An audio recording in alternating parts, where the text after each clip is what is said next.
자, 오늘은 특집으로 준비했습니다. 더불어민주당의 박범계 의원 나오셨습니다. 안녕하십니까? 네, 반갑습니다.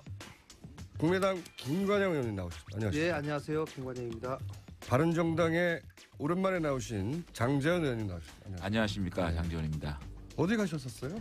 글쎄 제가 한 3주 방송을 출연을 못했습니다. 이 세 분의 공통점은 탄핵소추위원이었다는 거. 네, 세 분의 공통점은 그런 공통점이 있습니다. 다른 이야기 전에 장재현 의원님 오랜만에 방송에 나오셨으니까 짧게 한마디 하셔야죠. 예, 반갑습니다. 그동안 많이 성원해 주고 격려해 주셨는데 조금 가정의 문제로 이렇게 실망을 드려서 진심으로 죄송하다는 말씀을 드리고 앞으로 저희 아들 성원하면서 잘 지켜보겠습니다. 그동안 제 응원해 주시고 또 비판해 주신 여러분께 진심으로 감사드립니다. 자, 그럼 돌아가시죠 이제. 자, 오늘 제가 질문도 굉장히 많은데 저희 작가들도 궁금한 게 되게 많았단 말이에요. 몇 장에 걸쳐 이렇게 긴 질문을 처음 봤는데 다른 이야기 전에 이 탄핵 결정 전에 네. 탄핵이 인용되었지만 네.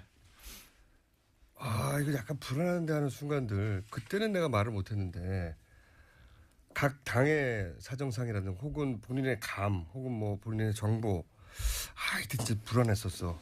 그때는 말할 수 없었지만 지금 말할 수 있다. 자, 그러면은 당원이랍니다. 의원 수도 할까요? 네. 당원 수도 아니다. 예. 네. 박범계 의원님부터. 네. 네. 글쎄 뭐 두 가지 대목인데 첫 번째는 지금 이제야 말할 수 있다. 네. 예. 그러니까 딴 데 가서 말할 수 있는 정말 이제야 말할 수 있는. 네, 진짜 이제야 말할 수 있는. 저는 조영호 재판관님, 예. 제가 인사청문회를 했던 분이고, 예. 김창정 재판관님, 네. 그 두 분 또 이제 일단 그 두 분. 예. 그 두 분에 대해서 사실 박근혜 대통령이 직접 임명권 행사한 분은 서기석, 조영호 네. 두 분인데 서기석 재판관님은 꽤 이렇게 질문을 통해서 일종의 우리 나름대로 커밍아웃. 네. 저분은 탄핵 인용을 마음을 먹으셨구나. 네. 판단할 근거들이 나왔는데 두 조영호 재판관님하고 김창원 재판관님은 말씀이 워낙 없으셔가지고 김창원 재판관님. 네. 솔직한 얘기로 이제 한 분은 대통령이 임명하신 분이고 한 분은 TK에서만 거의 이제 향토법관, 지역법관을 하셨던 분이라 불안하셨죠. 불안했습니다. 예. 네, 그래서 그 끝까지 이제는 말할 수 있습니다. 끝까지 저분들 말씀이 없으셔가지고 어떤 생각 갖고 계신가 했는데 저는 탄핵 인용 결정이 나기 전에 한 일주일 전부터 8대 0으로 갈 거다 이제 이런 예측을 공개적으로 했는데요. 왜냐하면 탄탄하게 5명 내지 6명의 탄핵을 인용해야 된다는 법정 의견을 갖고 계신 재판관님들이 혹시 설득을 할 가능성이 매우 높다 이렇게 봤는데 아니나 다를까 열어놓고 보니까 두 번 재판관님도 흔쾌히 뭐 인정을 하셨고 그 다음에 가장 직접적으로 정말 살떨린 시점은 탄핵을 선고하기 직전에 이제 재판관님들이 그 법정에 대법정에 입정하기 전에 손범규 변호사하고 대통령 측에 또 이동욱 변호사님이 두 분이 막 뭐 이렇게 표현하면 좀 그렇지만 굉장히 밝은 표정이었어요? 밝은 정도가 아니라 이게 귓속말도 하고 웃고 막 그래서 제가 당황해가지고 우리 김관영 의원님하고 장재원 의원님 쪽으로 가서 권성동 위원장님 그리고 또 우리 뭐 진행했던 우리 헌재 재판장에서 네. 그 내에서 들어오기 전에 들어오기 전에 그분들 들어오기 전에 전이죠, 재판관 들어오기 전에 그래서 야 이거 무슨 일이 있는 거 아니야? 이거 어떻게 되는 거야? 자기들 아는 정보가 있는 거 아니야? 뭐 그러니까 아주 살뜰렸습니다. 서늘하셨고 두 대목은 아주. 그분들은 기각을 확신하셨던 것 같아요 보니까 이유는 모르겠으나. 그러니까 이제 판단이 아주 미숙한 거죠. 저기 장재원 의원님 의원 수를 보면 국민의당이군요. 네. 제가 서운하려고 그랬습니다. 예, 큰일 날 뻔했네요. 예. 저는 이제 이정미 재판관이 오늘 퇴임하지 않습니까? 예. 그렇기 때문에 그 대통령 측에서는 3월 13일을 넘기는 작전 이것을 아주 막판에 아주 강하게 했었습니다. 그래서 3월 13일날 넘기면 재판관이 7명만 남기 때문에 후임 선정했죠. 네, 아니 지금은 뭐 이제 지난번에 변론 종결을 하고 난 다음에 대법원장이 후임자를 선임했지만 그 당시에는 변론 종결되기 전까지는 후임자도 선정이 안 된 상황이고 또 설사 후임자를 선정했더라도 국회에서 청문회 절차나 전부 거쳐가지고 임명되려면 거의 한 달 가까이 이게 시간이 네. 또 걸리거든요.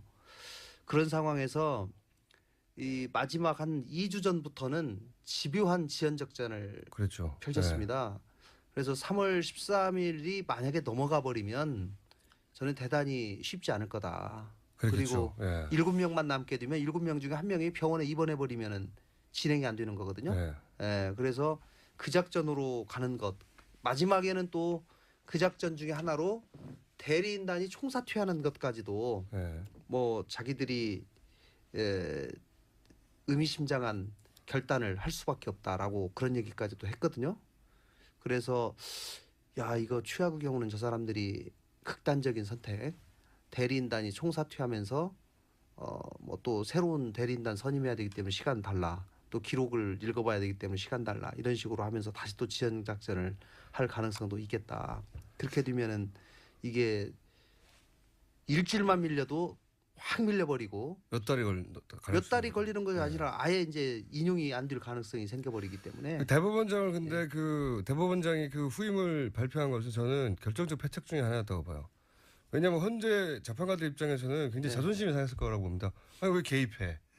우리가 다 결론 거의 다 냈는데 패착이었다고 보지만 그때 살 떨리셨군요. 네. 네네 그러니까 후임자를 임명은 저희들은 기본적으로 변론 종결이 된 이후라면 이제 재판을 더 이상 진행하지 않겠다라는 것을 선언을 했기 때문에 그 다음에 후임자를 임명하는 것은 뭐 대법원장으로서는 정상적인 또 후임자 임명 과정이기 때문에 그럴 수도 있겠다. 근데 헌재 판결 이후에 했었어야 되는데. 그렇죠. 네. 그거는 일주일 또 전에 할 이유가 맞습니다. 없네. 예, 네. 그거는 또 여러 가지 얘기가 있지만 그런 대목이 있었던 것 같습니다. 장재현 의원님 힘내시라는 문자가 제법 오는데 의원실에서 보내는 건가요? 글쎄요.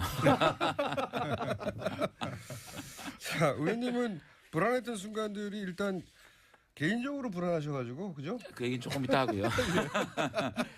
이게 사실 저는 뭐 우리 탄핵 소추위원들 대부분이 이 법률가시예요. 네. 판사 출신이고 또 검사 출신이고. 본인은 아니신데 어떻게 예, 저는 들어가셨어요? 이제 사실은 그 법률가 출신이 아니지만 권성동 위원장께서 개인적으로 저하고 대학 선후배고 해서 정무적으로 조금 조언을 해달라. 그래서 제가 소추위원회 들어갔는데 많은 이제 법률 전문가 분들은 뭐 하나 뭐 헌법 위반 사례가 5개, 법률이 다 8개다.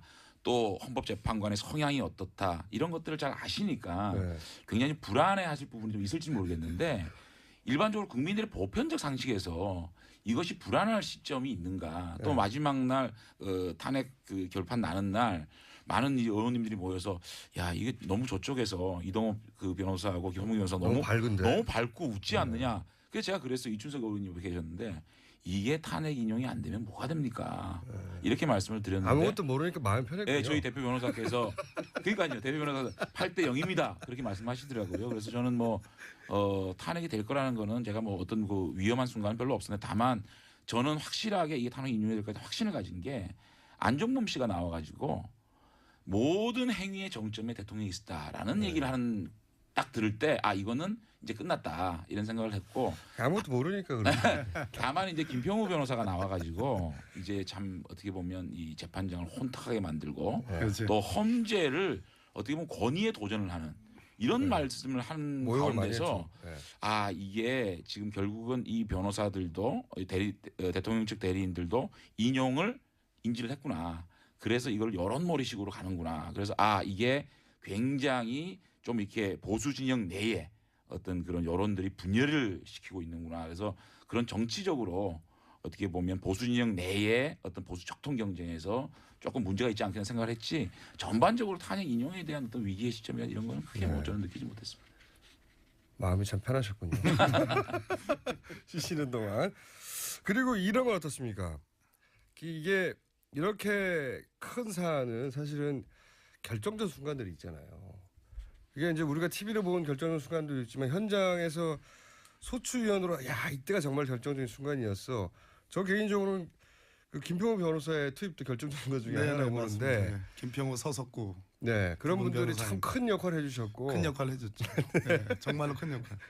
제가 보기에는 이번에 이제 선고를 하고 놓고 보니까 쭉 되돌아보시니까 선고문의 구성 자체도 그렇고 사실은 전체적으로 이제 대통령 공무원 임면권, 언론의 자유, 세월호 이 부분이 다 그러나로 다 이 배척이 된 거 아니겠습니까? 네. 정말로 그때는 이러다가 진짜 마지막 예, 몇 개 안 남았는데 이제 몇 개가 아니라 딱 하나 남은 거죠. 그러니까요. 기각되는 거 아니냐 했더니 이제 마지막에 이제 국정 개입 행위와 이제 권한 남용 행위로 인정을 한 건데 사실 엄밀하게 보면은 이번 8분의 헌법재판관님들이 가능한 한 박근혜 대통령을 탄핵시키지 않는 방법, 그러니까요. 탄핵을 안 시켜도 되는지에 대한 고민이 있었어요. 그러니까요. 보수 그러니까- 재판관 보수적 성향의 재판관들은 그렇게 했던 것 그러니까 같아요. 예.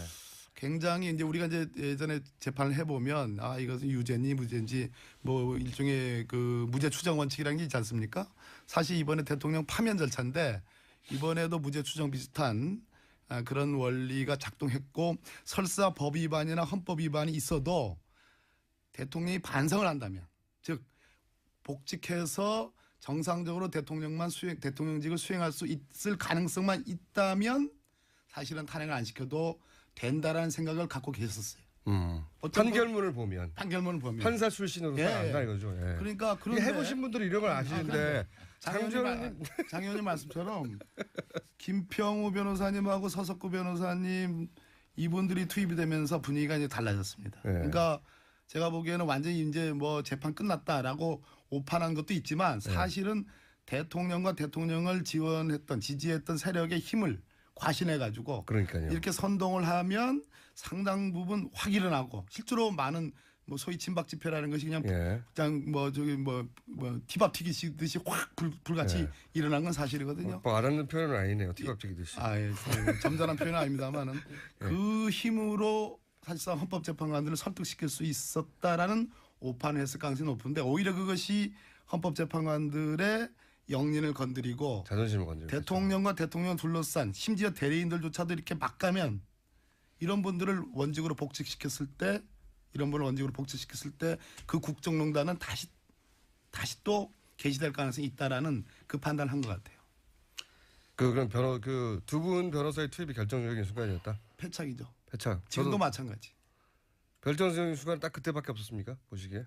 꽤 있었죠. 아까 좀 처음에 말씀드린 것도 있고. 그런 정보를 얻었을 때 혹은 예. 이 두 분은 굉장히 뭐 정보라기보다는 계속 우리 김어준 총재님이 계속 그 부분을 저를 한 달 동안 저를 이제 신문하고 계시는데 정보라기보다는 예. 분석상. 예. 그래서 저는 이 탄핵 재판이 쉬운 재판은 아니라는 것을 알고 있었습니다. 판사 출신으로서. 예. 예. 탄핵 그리고 재판이라고 하는 것이 기본적으로 헌법재판소가 그 절묘한 시점에 이렇게 드시고 그러세요 그걸. 예. 헌법재판소가 증거를 강제로 수집할 수 있는 권한이 있는 것이 아니기 때문에 그러니까요. 이미 수집된 정보를 주로 제출하고 뭐 헌법재판소에서 새롭게 할 수 있는 것은 증인 듣고 뭐 증언 듣고 이런 방식이거든요. 그러다 보니까 증거 수집 특히 제가 볼 때는 대통령을 직접 신문할 기회가 없었지 않습니까? 예.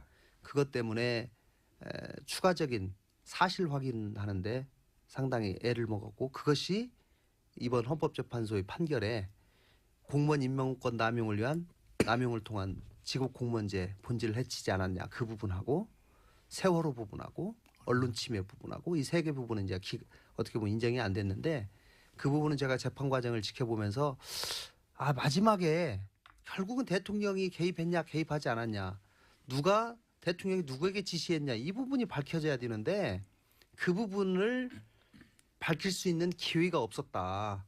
그렇기 때문에 결국은 이제 지금까지 드러난 증거에 비추어 봐도 인정하기가 어렵다. 이제 이렇게 판결이 날 수밖에 없었다라고 생각이 됩니다. 결정적 순간 의원님이 보시기에 이때가 결정적이었어 이런 순간은 없으셨어요? 저는 탄핵 저희가 소추 의결서를 작성해서 12월 9일 날 탄핵 국회에서 의결을 하면서 234명이 찬성을 했습니다. 네. 그래서 저는 당시에 한 210명 정도 할 걸로 봤거든요. 네. 234명이 하는 순간 이건 헌재에 가서도 가능성이 높아지겠다라고 하는 굉장히 큰 확신이 들었고요. 또 두 번째는 저희가 이 이번에 헌재에서 주로 인정된 것이 대통령이 직접 본인이 임명한 검찰이 수사한 검찰 수사 결과, 예. 공소장에 기재된 그 수사 결과에 공범자로 기재된 그 부분이 대부분 인정이 됐고 또 그거에 관한 증거 자료가 검찰 수사 자료가 대부분 헌재에 그대로 넘어가서 그 부분이 되게 인정이 된 부분이 많습니다. 그렇기 때문에 검찰에서의 수사가 결국은 이 증거 자료 확보나 이번 헌재 인용에도 큰 영향을 미쳤다라고 생각을 하고요. 헌재에서 증언 과정에서는 안종범 씨의 증언이 저도 아까 우리 장 의원님 말씀하신 것처럼 가장 결정적이지 않았나 싶습니다. 우리 그 법률 아직 묻지도 전문가 않았는데. 마음이 급하셨어요? 아니, 법률 전문가들께서는 너무 오랫동안 말을 못 하셔가지고 3주 동안 아니 말 좀 줄이겠습니다. 이렇게 복잡하게 생각하시는 건데. 복잡하게 네, 저는 이게 쭉 보면은요. 이번에 이정미 그 소장 대행께서 이렇게 쭉 읽어내려가시는 걸 보면은 다시 한번 느꼈어요. 법은 상식이다.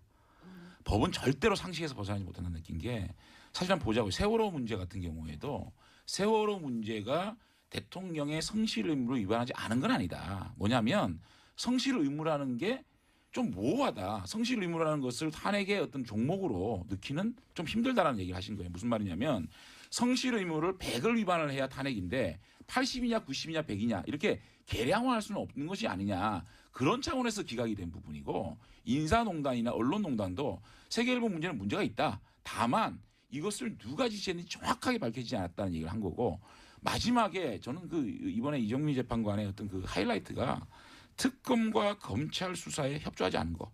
그다음에 대국민 담화가 진실성이 없었던 거. 이게 대통령으로서의 어떤 자격을 어떤 그 재판대에 놓고 이것을 만약에 대통령을 탄핵을 하는 것이 대한민국의 이득이냐. 탄핵하지 않는 것이 이득이냐 놓고 봤을 때 헌법 수호 의지가 없는 대통령을 탄핵하는 것이 대한민국의 이득이다. 이런 차원에서 정말 보편적인 상식에서 이것을 판결하기 때문에 저는 앞으로도 이 재판문을 보게 되면 어떤 사람이 대통령이 돼야 되고 새로운 리더십을 어떤 사람에게 부여해야 되는지의 것을 좀 명확하게 우리 사회가 앞으로 나갈 방향을 좀 지향을 해준 부분이기 때문에 굉장히 목문이었다는 생각이 들고 결정적인 순간 아까 말씀드린 안종범 그 씨가 나와가지고 한 얘기고요. 그러니까 개인적으로 보면 12월 9일 날 탄핵하기 전에요. 사실 모든 시선이 그 당시에 새누리당 비주류 쪽에 쏠려 있었어요. 비박이 그때 주인공이었죠. 제가 그때 이 스튜디오에 나와가지고 말씀드렸잖아요. 몇 표 나올 것 같아요. 그래서 말씀을 제가 230에서 250이다 말씀드렸듯이 사실은 저희 같은 경우에는 만약에 탄핵이 안 됐을 경우에 새누리당 비박계에 쏟아지는 비판이라든지 이런 것들을 굉장히 그 좀 두려워했었고 다만 이런 것들이 저희들이 결심을 하고 새누리당 비박계들이 탄핵을 주도했다. 이런 것들에 대해서 결정적인 순간은 아마 12월 9일 날 국회에서 정말 압도적인 다수로 탄핵이 인용된 것들이 제가 볼 탄핵의 어떤 그 탄핵 소추안이 가결된 것이 가장 결정적인 순간이 아니었나 생각이 듭니다.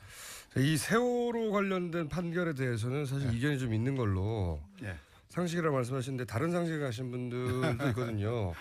이 2부에서는 저희가 같은 소추인으로서 이제 비슷한 시각에 대한 이야기를 나눠봤는데 저희가 잠시 후에 2분 후에 돌아올 시간에는 이제 앞으로 대선이라든가 서로 의견이 전혀 다른 부분들에 대한 얘기를 나누면서 좀 싸워주셔야 되는데요. 지금 너무 화목하거든요, 분위기가. 무슨 함국? 아니 싸워주셔야 되는데 지금 너무 화목해요. 화목. 저는 대통령 화목이 싫어요. 탄핵 얘기를 묻는데 화목 안 할 수 없잖아요. 당연한 거고 정치 얘기하면 싸우게 되겠죠. 그러니까요. 왜 싸움을 시키려고 그러지? 저는 싸움이 좋아요. 아 예.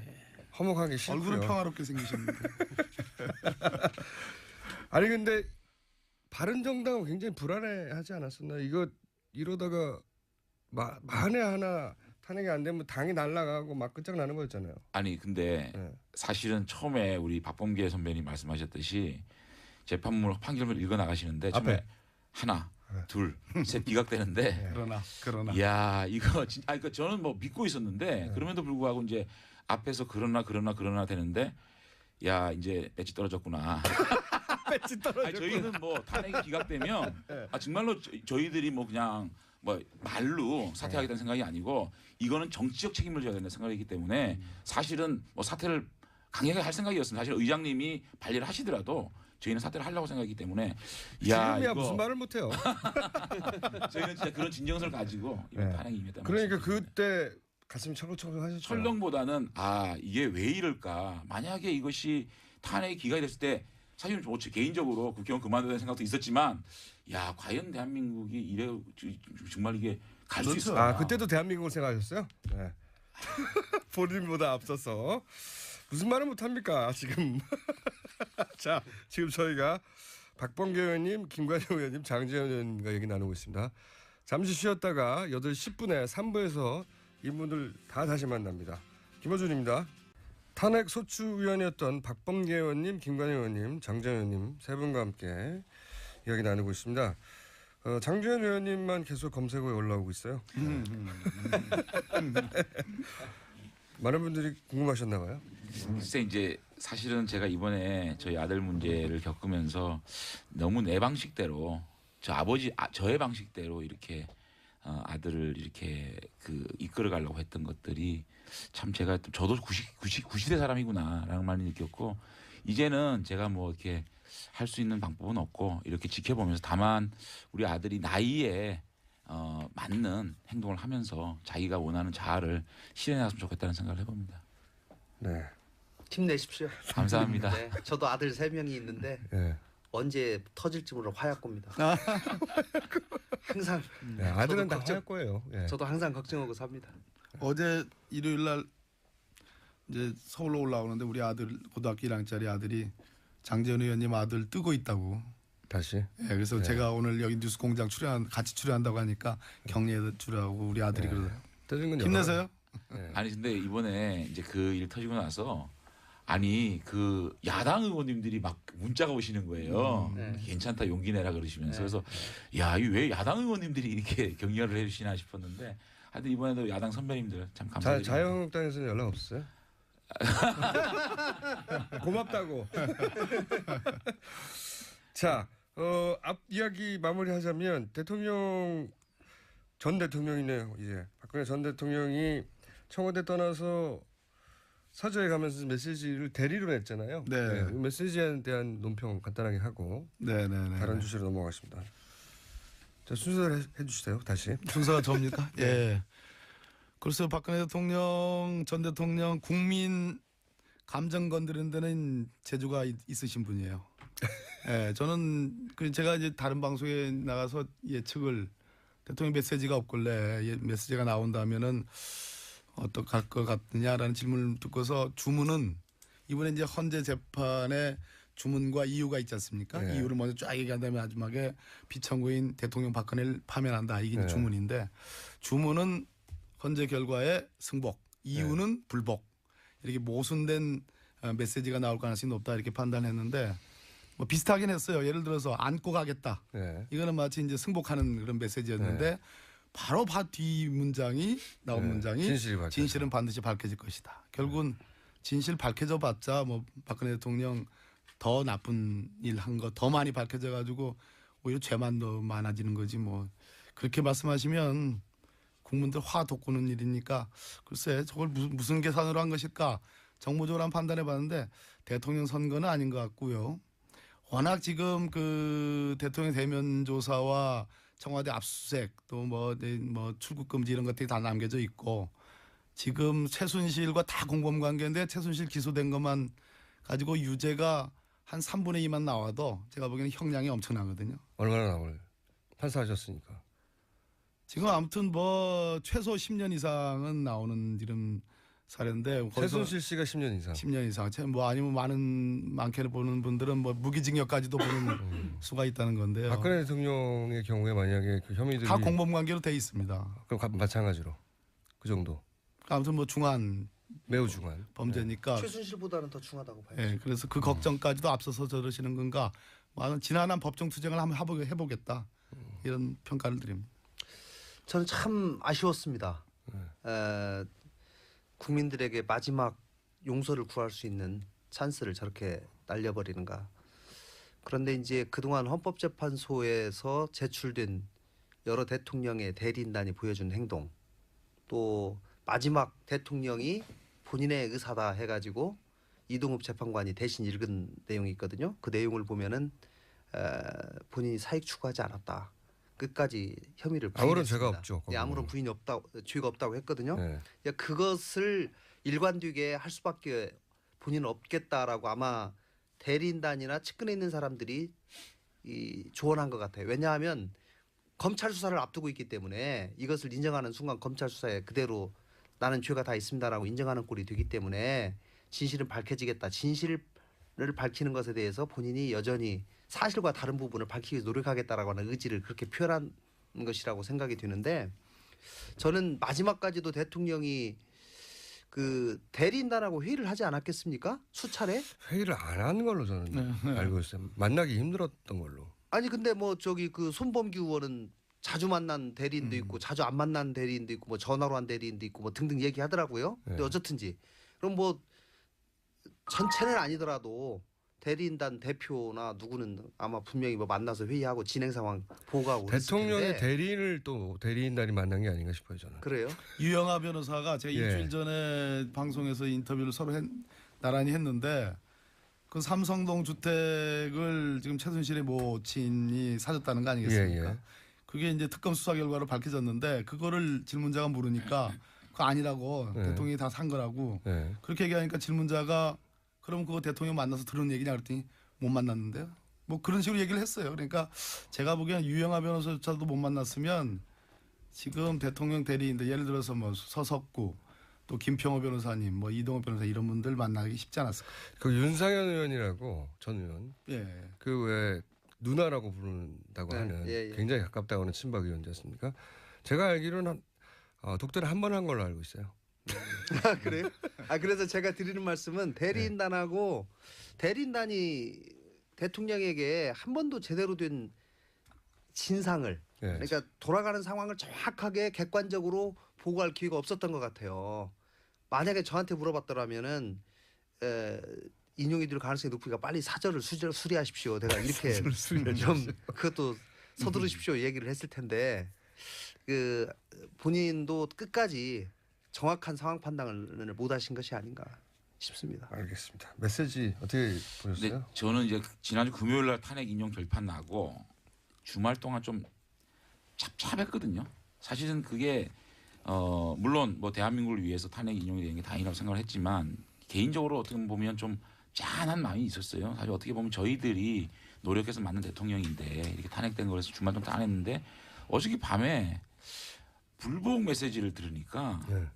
야 그건 맞아. 너무 놀라워요. 그러니까 이럴 수도 그러니까요. 있구나 이런 생각이 들. 사실은 그 주말 동안 모든 칼럼이나 모든 사설이나 대통령께서 승복 메시지를 내야 되고 국민 통합, 치유 네. 이런 나이가 나왔는데 진보부 상관없이 아니, 다들 그 진보 보수가 문제가 아니라 네. 내 불복 메시지가 나오니까 야 이거 왜 이러실까 정말 이런 마음도 들었고 사실은 시기나 그러니까 이번에 메시지가 나온 시기나 방법, 내용 전부 다 좀 놀라웠어요. 사실은 시기도 탄핵 인용이 되면 바로 나중에 나왔어야죠. 직접 이렇게 국민 통합 메시지가 나와야 되고 또 방법도 본인이 직접 좀 나오셔야 그러니까요. 되는데 또 전 청와대 대변인을 통해서 말씀하시고 내용도 불복 메시지란 말이죠. 그래서 가장 이것이 큰 패착이 최순실 씨가 지금 감옥에 있다 보니까 연락에 예, 지지할 사람이 제대로 없어가지고. 된 어드바이스를 이런 것들이 저는 뭐 국론 분열이니 구원을 못한 것 진보 같아요. 보수가 나눠지니 이런 거에 큰 영향은 없을 거라고 봐요. 대부분의 국민들이 승복을 해야 된다는 성숙한 시민들이기 때문에 그런데 다만 보수 진영 내에서 조금 이렇게 친박이냐 비박이냐 요런 좀 그 어떻게 보면 갈라치기 이런 것들 아니겠냐. 그래서 결국은 소수 친박 또 지역색 요런 걸로 끝까지 정치를 하시겠다는 뜻으로 보여지는데 저는 바른정당 입장에서는 오히려 자유한국당에다가 자 그러면 헌재 판결에 대해서 승복하느냐 승복하지 않느냐에 대해서 의원 각각이 이제는 입장을 밝힐 때다. 그러니까 이제 대통령께서는 불복하신다니까 자 같이 불복하실 것이냐 같이 승복하실 것이냐에 대해서 분명한 입장을 좀 밝혀서 이제는 보수가 어떻게 보면 헌재를 불복하는 세력과 헌재 판결을 승복하는 세력이 정확하게 나눠져서 이제 보수도 재건해야 될 시점이 오지 않았나 그 얘기는 생각합니다. 예. 어제 그 승복할 수 없다 사실상 그 입장 발표를 민경욱 의원을 통해서 했다는 것이 굉장히 예, 중요하다고 전 대변인. 생각합니다. 예. 사실은 그 진실을 밝힌다 이 얘기는 법정 투쟁을 앞으로 수사와 예. 기소되면 그거를 예고한 건데 그거는 사실 법률 전문가 탄핵 소추 탄핵 그 방어 대리인들을 시켜야 될 일이거든요. 사실은. 왜냐하면 탄핵 심판에 대한 입장이기 때문에. 근데 정치인을 골랐고 그중에서 친박 의원을 골랐고 그중에서 청와대 대통령으로 계실 때에 대변인으로 썼던 인물을 골랐다는 얘기예요. 이 얘기는 왜냐하면 어제 그 메시지는 정치적 메시지고 뭐 법정 투쟁을 하겠다라고 돼 있지만 정치적 메시지고 친박 핵심 나를 따르는 의원들을 과거에 대통령직에 있었던 의원들 중심으로 해서 무언가 재건을 하겠다. 저는 그렇게 받아들였습니다. 근데 그게 저는 그 메시지가 그 재건을 하겠다고 하는 본인들의 의지에 스스로 총을 쏘는 자살에 가까운 메시지였다. 이거 그래서 모일 수가 있겠어요, 사실은?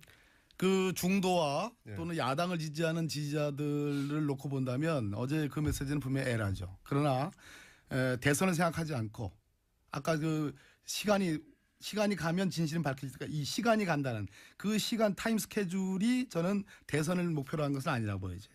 그 그렇겠죠. 뒤를 겨냥한다면 극소수일지라도 열성적인 자기 지지자들에 대한 메시지로서는 뭐 그나마 근데 그들이 힘을 가지려면 나머지 사람들 중에 애초에 동정심을 가졌던 분들이 따라 붙어줘야 되는데 그거 그거를 틀렸죠. 예, 스스로 털어내는 근데 이제 제가 어저께 이 그 대통령 메시지 나온 다음에 그 자유한국당의 상임 고문님 원로분하고 한번 통화를 했었는데 솔직히 이런 말씀을 하시더라고요.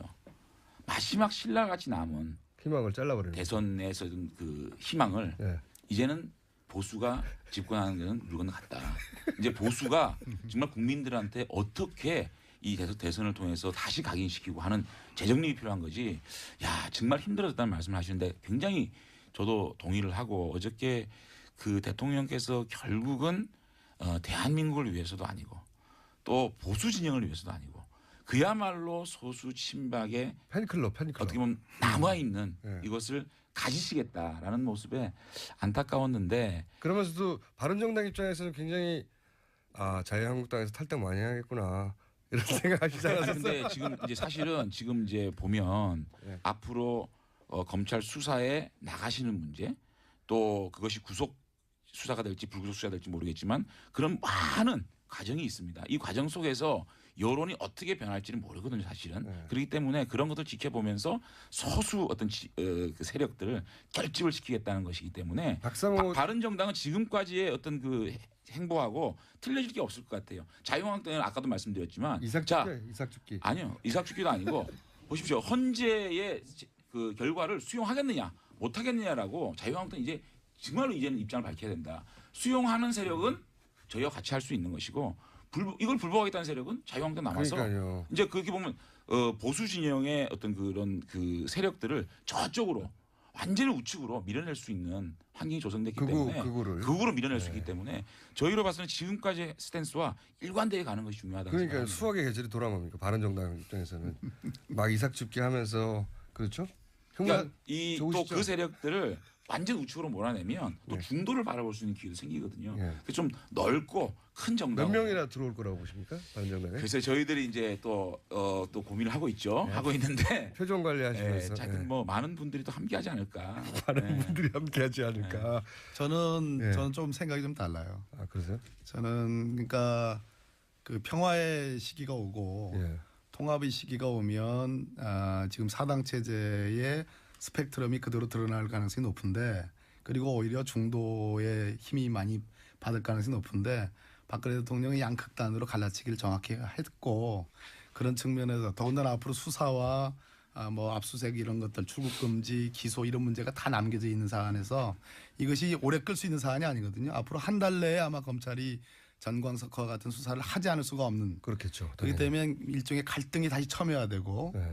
이슈들이 극단적인 이슈들이 다시 첨예화되는 과정에서 그다음에 수사에 순순히 응할 것 같지 않아요. 지금 같은. 굉장히 갈등이 첨예화될 네. 겁니다. 그렇다면 오히려 바른정당의 위기가 더 심화될 수 있는 가능성이 아니, 높죠. 그 바람 아닌가요? 아니 정말 동의를 하는데요. 한번 네. 보자고요. 지금 그 이번에 김평호 변호사가 투입되고 탄핵 인용이냐 아니냐는 과정에서 탄핵 인용에 찬성하시는 분이 72%까지 어떤 그 보면 72%가 떨어졌는데 이번에 탄용 결정 나고 난 다음에 보면 87%까지 올라갔거든요. 그러니까 네. 저는 우리 국민들이 굉장히 어떤 그 승복 문화와 이제 시민 의식이라는 게 굉장히 민주 의식이 굉장히 수준이 높아졌기 때문에 그래서 바른정당이 많이 올 거라고 그런 생각하시는 것들이 제가 볼 때는 그러한 동정은 동정이래 어떻게 보면 굉장히 이성적으로 국가가 바로 나가야 된다고 생각하고 또 지금 더불어민주당이 45% 어떤 것들 보면 47%까지 올라가는 49%도 나왔어요. 그죠? 그러다 보면 제가 아니 볼 때 자유한국도 확 떨어졌어요. 그러니까 그렇게 보면 그것만 보이실 텐데. 그 너무 한쪽으로 치우치는 거를 또 우리 국민들이 견제하는 심리가 있거든요. 그러면 그러한 보수적인 합리적인 보수분들이 자 자유한국당이냐 바른정당 놓고 봤을 때 그래도 건전한 보수정당 바른정당을 생각을 하면은 오히려 이것이 그냥 위기일 수도 있지만 기회로 작동될 수 있다 저는 생각을 합니다. 네. 자 그러면 이제 우리 김관영 의원께서 한번 재판을 해주십시오. 제가 재판해야 판단을 저희- 되는가요? 국민의당에서는 또 바른정당이 커줘야 되죠, 그죠? 네, 아니 뭐 어쨌든지 국민들은 저는 대단히 항상 합리적인 가장 좋은 결정들을 해오셨다고 저는 생각합니다. 예를 들면 어제 박근혜 대통령의 그런 성명으로 인해서 많은 국민들이 사실 실망을 할 겁니다. 그리고 두 의원이 말씀하신 것처럼 한쪽 극단으로 가는 세력이 거의 이제 명확해지는 그런 결과가 갈 자유한국당은 가능성이 쪼그라들고 예. 바른정당이 커질 거라고 보시는 거죠? 뭐 그렇게 될 가능성이 그래야 아무래도 또 높죠. 국민의당과 연대 가능성도 좀 좋아지고 민주당 견제도 가능해지고. 근데 진짜로 이번에 등등 그러나 어쨌든지 제가 드리고 싶은 말씀은 여기서 어쨌든 편이 또 갈리네요. 한정당이 45% 49% 저도 뭐 과거에 민주당이 있었습니다마는 이 모든 절대 권력은 부패한다는 진실. 절대 권력 그리고 항상 여기서 갖다 붙여. 견제하고 그렇죠. 견제는 필요하죠. 적절한 네. 균형이 필요하다라고 하는 말씀. 아니 근데 제가 한마디만 이게 아주 분위기 좋아요. 계속 싸우세요. 모순이 잠깐만요. 이게 모순이 해소가 되면 소위 스펙트럼대로 이렇게 배열이 됩니다. 근데 어제의 그런 내가 도저히 승복할 수 없다 진실을 밝히겠다는 것은 탄핵법정에서 헌법재판관들이 밝힌 최소한의 탄핵 사유도 지금 부정하는 거거든요. 이 얘기는 앞으로 수사 뭐 여러 가지 이 절차들을 다 부정하겠다. 박근혜 전 대통령이 그렇게 계속 갈등을 되면 일으켜. 모순이 아직 해소가 되지 않았기 때문에 고마우신 거군요. 탄핵 정국과 전 별반 다를 바가 없다. 아니 이렇게 근데 보는 지금 이제 박근혜 대통령이 어떻게 보면 이 전 대통령입니다. 전 대통령께서 불복 프레임을 가져가는 거는 정치를 하시는 거거든요. 네. 근데 이번에 탄핵 상황을 한번 돌이켜서 한번 쭉 한번 보자고요. 최순실 국정농단 사태가 터진 다음에 이 의원님 짧게 돌아봐 광장에서 주세요. 시간이 우리 없어요. 국민들이 분노하고 그 분노를 헌법적 테두리인 국회가 가져와서 국민의 힘으로 탄핵을 가결을 하고 헌법재판소에서 보냈습니다. 근데 헌법재판소에서 보낸 과정에서 또 대통령 대리인단 측에서 이렇게 여론 재판을 몰고 가고 또 국민을 분열시켰잖아요. 그럼에도 불구하고 헌법재판관들이 8대 0이라는 탄핵 가결을 하지 않았습니까? 이것이 전부 다 우리 국민들의 힘이었거든요.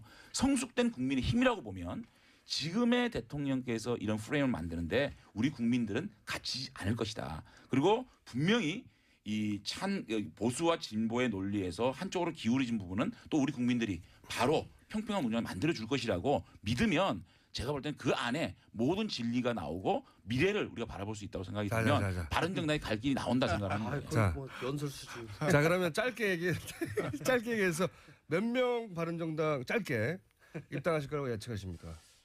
뭐 그 원내 2당은 되지 않을까는 예측을 30명 이상. 뭐 제가 지난번에 탄핵 몇 명 할 거냐고 했을 때 거의 맞추지 않았습니까? 그렇게 30명 이상? 뭐 하여튼 보자고요. 아니 숫자로 말씀해 주세요. 30명 글쎄 그 아직까지는 이상 이하. 오늘부터 좀 제가 카운트를 해보겠습니다. 30명 이상을 부인하지 않았다? 부인하지. 30명 이상. 몇 명 갈 거라고 보십니까? 어디요? 바른정당. 아니, 전 바른정당 위기라니까요. 아니 위기였으면 좋겠는 거 아니고요? 장담합니다. 예. 장담. 모순이 오히려 더 심화되고 있어요. 지금. 새누리당의 여러 의원들이 바른정당으로 간다 하더라도 쉽게 바른정당의 그 현재의 국민의당보다 커질 수는 없다. 아니요. 뭐 의석은 많을 수 있겠죠. 그러나 쉽게 해소되기는 쉽지 않을 겁니다. 왜냐하면 의원수가 많아도 당분간은 지지율은 우리보다 낮아야 된다.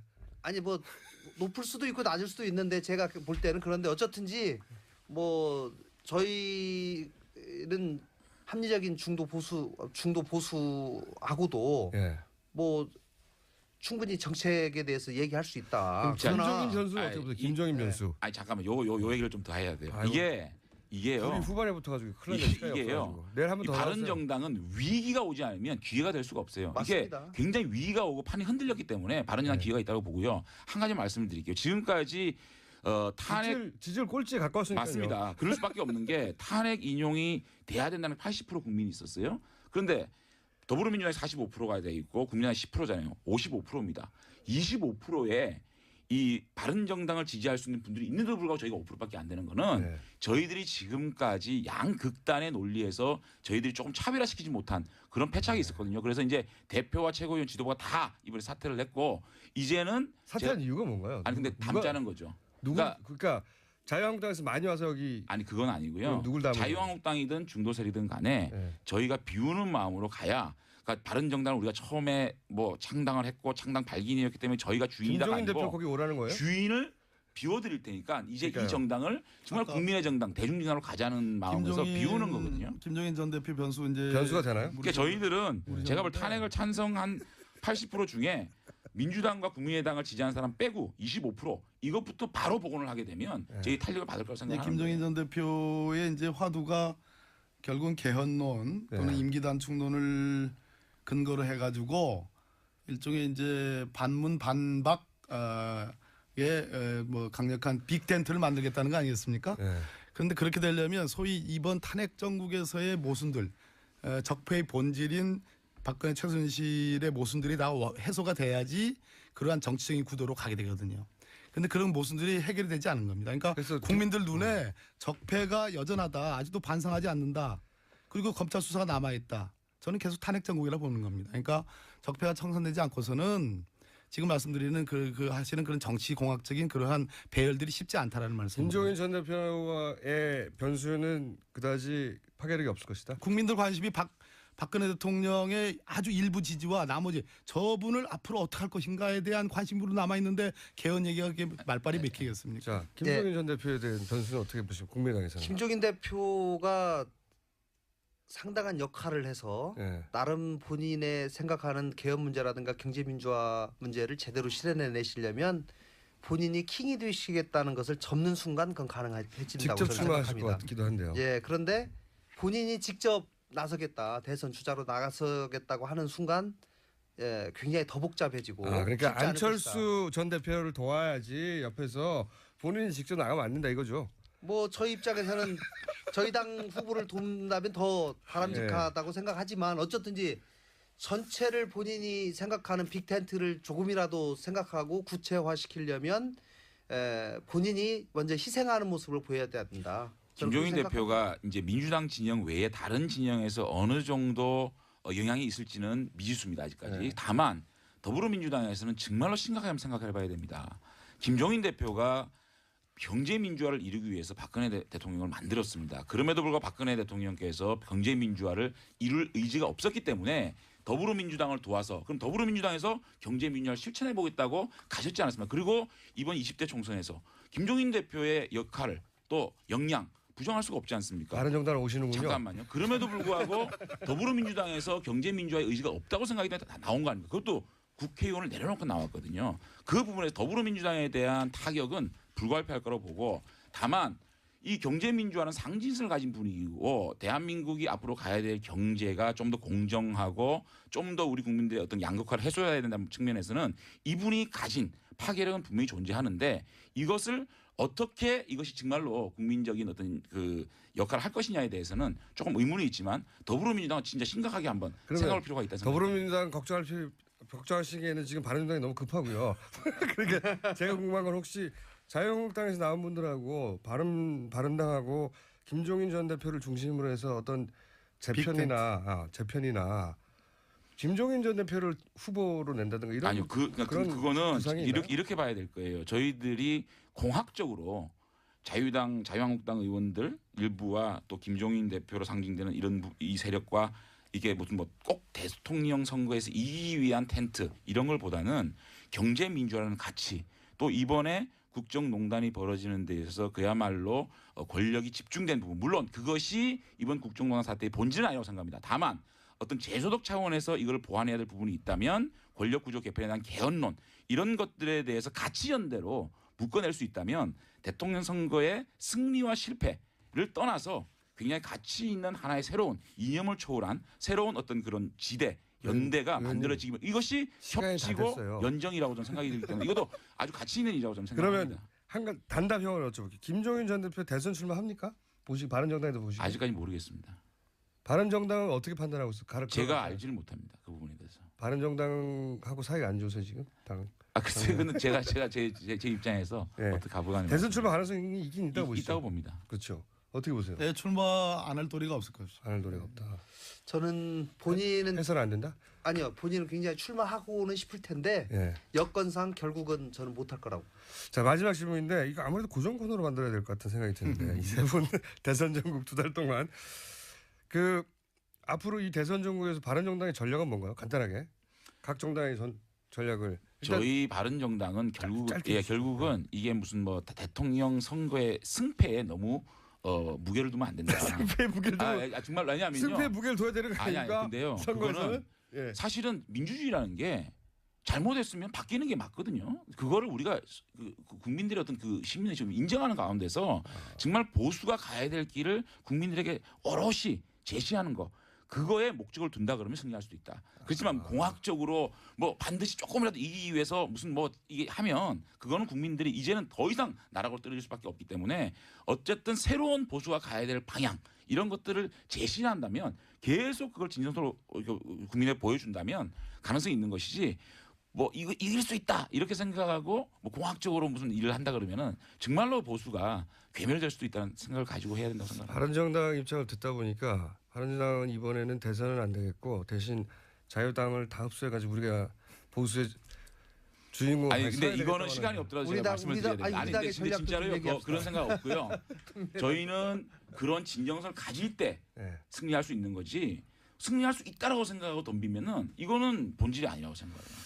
자, 지지율이 너무 낮으니까요 지금은. 국민의당은 창당 정신으로 정치단도 돌아가야 한다고 아닙니까? 생각합니다. 저희는 창당 정신. 네, 작년 4.13 총선에서 보여줬던 네. 국민들의 그 바램 지지의 이유 그것이 결국은 양극단의 정치를 지향하고 제대로 된 대안 있는 정치를 하고 협치를 하라는 국민들의 뜻이라고 생각하기 때문에 그 창당 정신으로 저희가 돌아가서 다시 국민들께 밑바닥에서부터 열심히 한다면 저에게도 충분히 기회가 올 수 있다라고 생각합니다.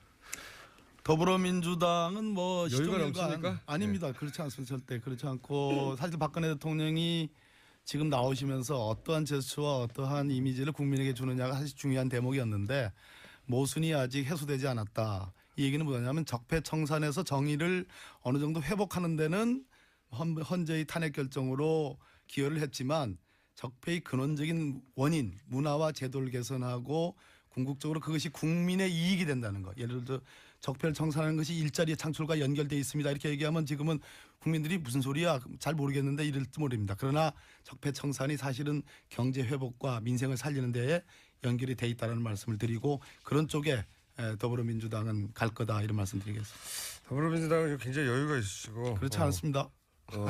지지율 다 합쳐봐라. 우리 반도 안 되지 이런 김어준 총장님 김어순이라고 할 뻔했어요. 이런 표정이시고 저희가 이거 굉장히 재밌는데요 의외로 저희가 만약에 고정 코너 하시면 나오실 걸로 알고 그러면 자 지금까지 탄핵소추위원분들입니다 다. 네 박범계 의원, 김건영 의원, 장제원 의원 세 분과 함께했습니다. 감사합니다. 고맙습니다. 네, 고맙습니다.